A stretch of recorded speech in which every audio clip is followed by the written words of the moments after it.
Selamat pagi pemirsa, kembali lagi bersama saya Asrina Makfiroh di News Power. Kasus virus corona menyebar dengan cepat sejak akhir 2019. Sayangnya, seiring menyebarnya virus yang berawal dari Wuhan, Tiongkok ini, banyak beredar informasi bohong atau hoax beredar secara luas, salah satunya di Indonesia. Pesan yang tersebar secara berantai melalui media sosial ini menyebabkan ketakutan dan keresahan masyarakat. Berikut berita selengkapnya.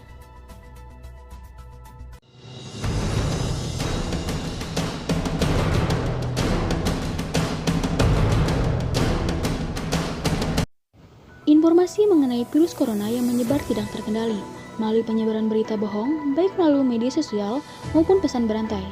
Tak hanya kabar bohong tentang adanya penderita yang terjangkit virus corona di Indonesia, berbagai informasi tentang pencegahan dan pengobatan virus corona juga beredar, seperti penggunaan bawang putih yang diklaim dapat menyembuhkan korban yang terinfeksi virus corona.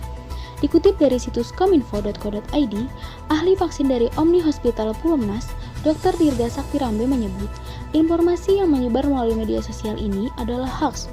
Dr. Dirga menambahkan, hingga saat ini belum ada obat atau vaksin yang teruji bisa menghalau virus. Sementara itu, Direktur RSPI Suryanti Saraso menyebut, penggunaan bawang putih untuk mencegah terkena penyakit belum teruji secara ilmiah. Bawang putih, nah saya nggak tahu persis ini ya kajian ilmiahnya seperti apa ya. Mungkin memang ada upaya-upaya tradisional yang bisa, tapi tentunya juga itu harus dibuktikan secara ilmiah. Kalau kita mau sebarluaskan sebagai salah satu upaya mencegah penyakit harus jelas ada kajian ilmiahnya. Saya tidak tahu persis mengenai baluran bawang putih itu ya, tapi ya kalau percaya dengan itu silakan aja. Tapi yang jelas sudah ada kajian ilmiahnya, sudah terbukti, itu yang harus diutamakan untuk dilakukan. Ya. Ada pula pesan berantai yang berisi bahwa virus corona dapat dicegah dengan cara rutin minum air putih dan juga menjaga kelembapan tenggorokan. Pesan berantai ini diklaim berasal dari Kementerian Kesehatan. Dikutip dari Detikcom, Kepala Biro Komunikasi Kementerian Kesehatan menyebut pesan yang beredar ini bukan dari Kementerian Kesehatan. Pesan yang sama juga beredar di Singapura dan mengatasnamakan Kementerian Kesehatan Singapura. Pada dasarnya, manusia harus rutin minum air putih, karena dengan terjaganya kelembapan tenggorokan, kuman penyebab berbagai penyakit tidak akan tumbuh dan berkembang. Harus banyak minum. Kenapa harus banyak minum? Karena kalau kita tenggorokannya kering, kalau kita kekurangan cairan, tenggorokan kering, itu akan lebih mudah kuman berkembang biak di situ. Nah, itu akan penting untuk kita menjaga hidrasi tubuh, termasuk di tenggorokan kita. Itu antara lain. Dr. Diani menambahkan, yang paling penting adalah menjaga pola hidup sehat sehingga terhindar dari serangan penyakit seperti rajin cuci tangan serta mengkonsumsi makanan dengan gizi yang seimbang. Tak mudah termakan informasi-informasi yang belum tentu kebenarannya dan justru menimbulkan keresahan. Lalu, apakah masyarakat sudah cukup awas dengan potensi hoax terkait virus corona ini? Udah 800-an yang meninggal di Cina ya. Terus di Indonesia sih katanya belum masuk, tapi kalau saya pikir bukan belum masuk ya, tapi belum terdeteksi.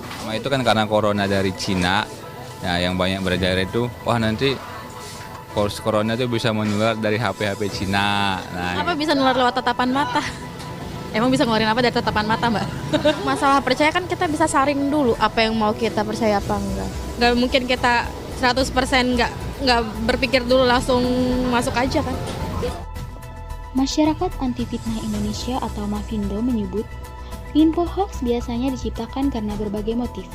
Salah satunya demi mendapatkan banyak pembaca atau clickbait. Bahkan, seringkali penyebar berita tersebut tidak sadar jika informasi yang disebar adalah bohong.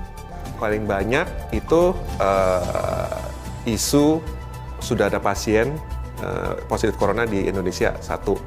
Sehabis itu isu yang lebih ke menyangkut xenofobia, jadi ketakutan akan asing, atau mungkin di sini istilahnya kita lebih kenal dengan rasisme. Jadi semuanya dihubung-hubungkan dengan negara Cina atau Menteri Komunikasi dan Informatika Johnny Kibrati membenarkan informasi ini. Sampai dengan hari ini ada 73 berita hoax ya. Di antara 73 itu banyak yang menggerakkan hoax ini oleh bot. Dan bot ini mempunyai WA group yang besar. Dan itu berarti dampak negatifnya besar sekali. Di Dan- Kominfo sendiri ada cyber drone. Ya, ada itu yang namanya patroli cyber yang dilakukan 7 hari seminggu, 24 jam satu hari secara full untuk melihat traffic pembicaraannya. Terkait beredarnya informasi hoax seputar virus corona pada 4 Februari lalu, polisi menetapkan 2 warga Balikpapan berinisial KR dan FB sebagai tersangka penyebar berita bohong atau hoax.